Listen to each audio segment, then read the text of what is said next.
Hello, my name is Patrick Howe. It's a pleasure to share with you today dramatic painting techniques in watercolors and oils. There's nothing more beautiful than capturing light in our paintings.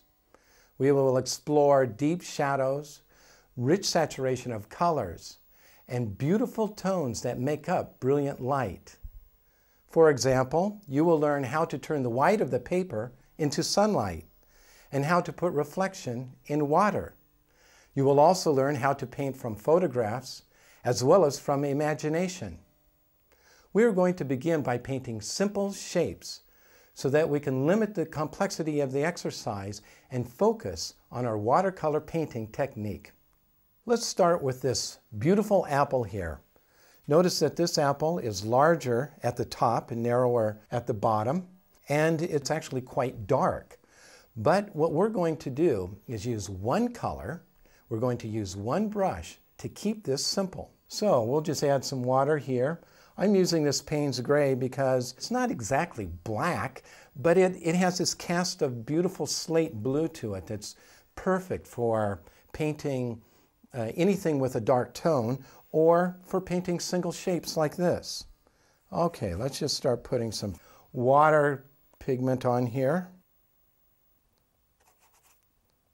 Let's see here.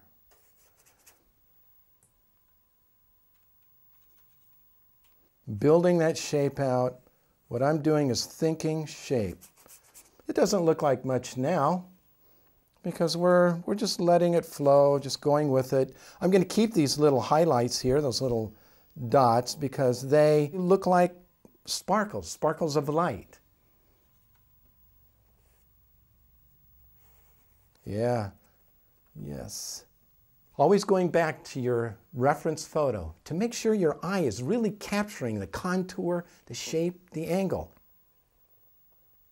Ah, this is beautiful. Simple tones. Okay. Now what this is allowing us to do is simply get to know the watercolor shape, the way pigment disperses in the water. Now I'm mixing up a deeper tone. As I look at my apple, the apple is darker in its center. So we're going to put more saturation of color into the center of our apple. I want to keep those beautiful little highlights though. I don't want to cover those over. I want those to look like sparkles of light. Really add lots of pigment now to my brush. Okay.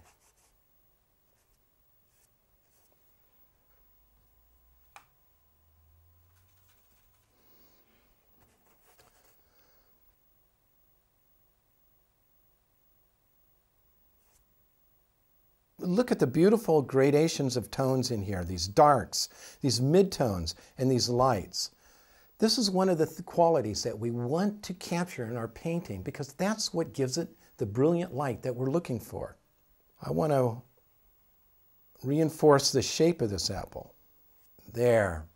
You see, just adding that little bit at the bottom really captured that apple quality. Now our reference photo has a little shadow at the bottom of it. Our concern right now is to simply get a feel for how values work, the darks, medium tones, and the lights. But I will, just to anchor our painting, put a little shadow underneath it. There we go. We've explored painting a simple shape with one color. Now we're going to add color. This time we're going to paint a green pepper. Notice I'm starting with a light tone. Is our green pepper actually green? It has several different colors in it. If you look carefully, it has light green, dark green. The shadows contain blues and also possibly some browns.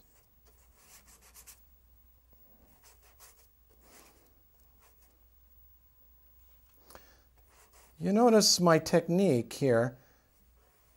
It's somewhat scratchy, and that's because I want to capture and invent sunlight dancing on the surface of this pepper. It's not exactly like our photo. It doesn't have to be.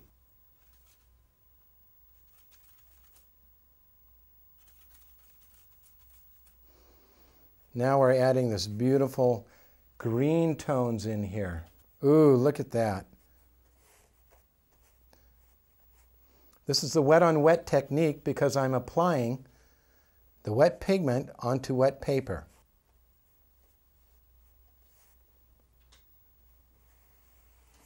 So now we have light tones, we have medium tones.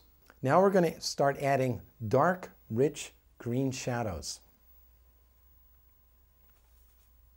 Here we're mixing our Windsor green with our cadmium orange. Yes. Okay, let's become daring and add in some Payne's gray. Okay, look at that. Look at those beautiful tones. Yes, okay, let's get that beautiful little stem here. Do that, goes something like that. Keep it loose. Look at that. It started out all scratchy. Sometimes you don't know where it's going to go when you start, but you move, you trust the process, and it turns into the thing you're trying to paint.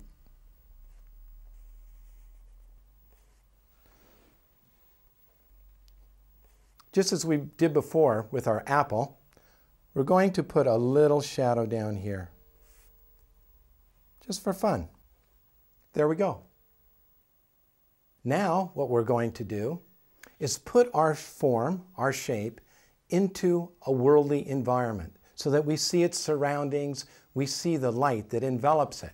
We're going to paint 3 pears now on a sill.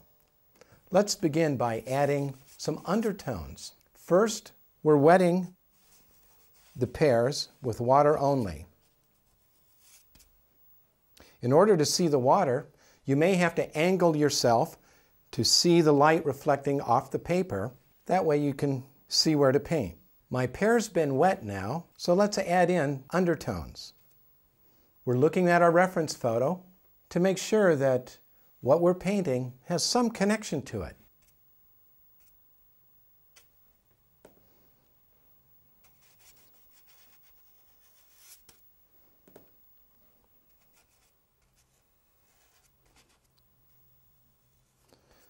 We always want to refer back to our reference photo, but on the other hand, you never want to have to feel you have to make it perfect. You don't want to feel like it has to look exactly like a photo. It needs to have its own character and its own life.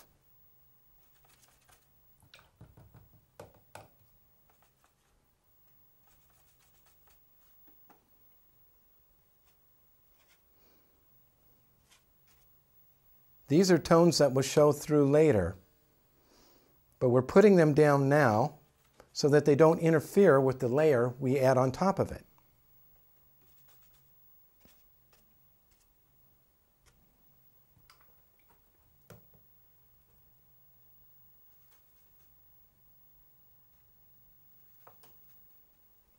Ah, look at this hint of green through here. It looks like I put more than a hint of green down, but that's okay. This pear will have more than a hint of green.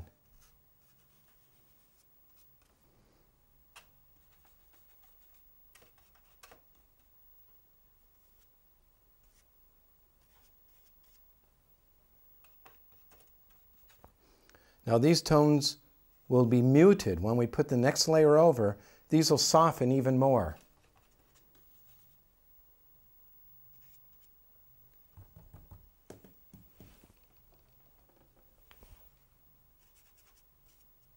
Now while those are drying, I'm going to begin adding in our windowsill here. Again, painting only with water. Careful not to break into the area that I've already wetted inside the pears so that they don't bleed together. And here, even though it's not evident in the photo, we're going to put some undertones in here to see what happens. Let's explore.